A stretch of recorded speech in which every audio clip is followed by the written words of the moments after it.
What's up, YouTube fam?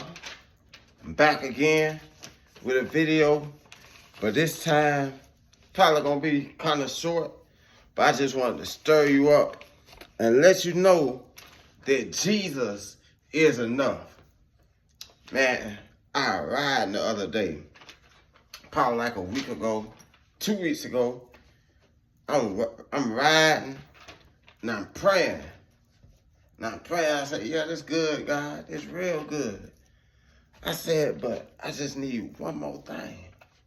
And that'll make my day. And then Holy Spirit kind of tapped me on the shoulder and was like, hey, I'm not enough. I said, whoa. I said, one thing about it.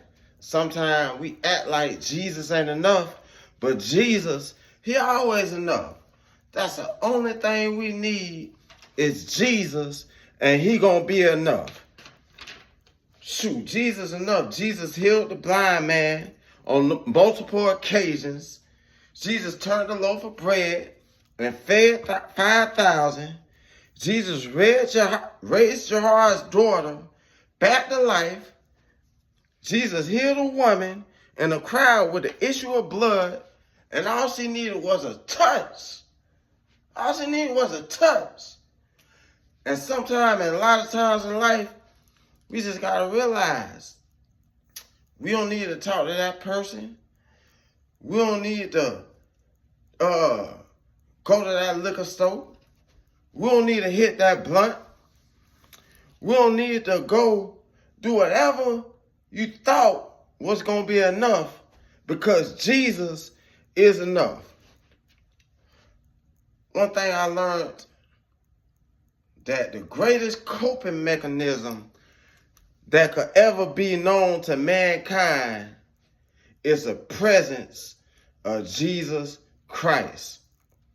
Once you get in that presence of Jesus Christ and you let him take the wheel, and you take your hands off the wheel and let him do what he can do, then your ride gonna get a lot smoother.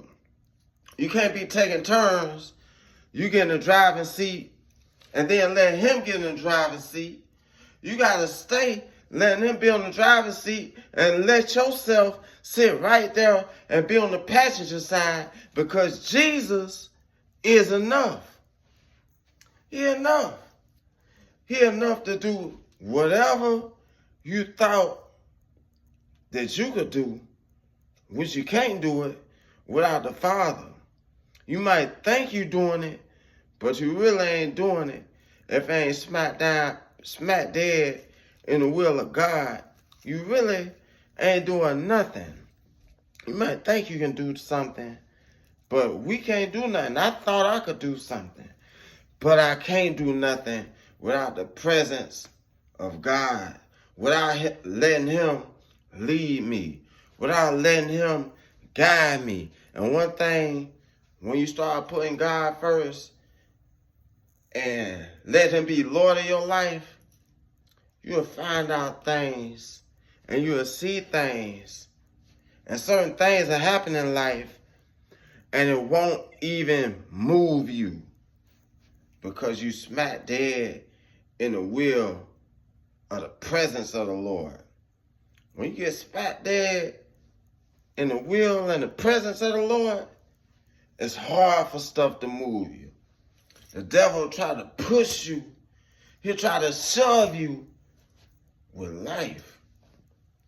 But when you stay in the presence of the Lord, stay connected, and you stay dialed in, man, it's so much harder for the enemy to move you.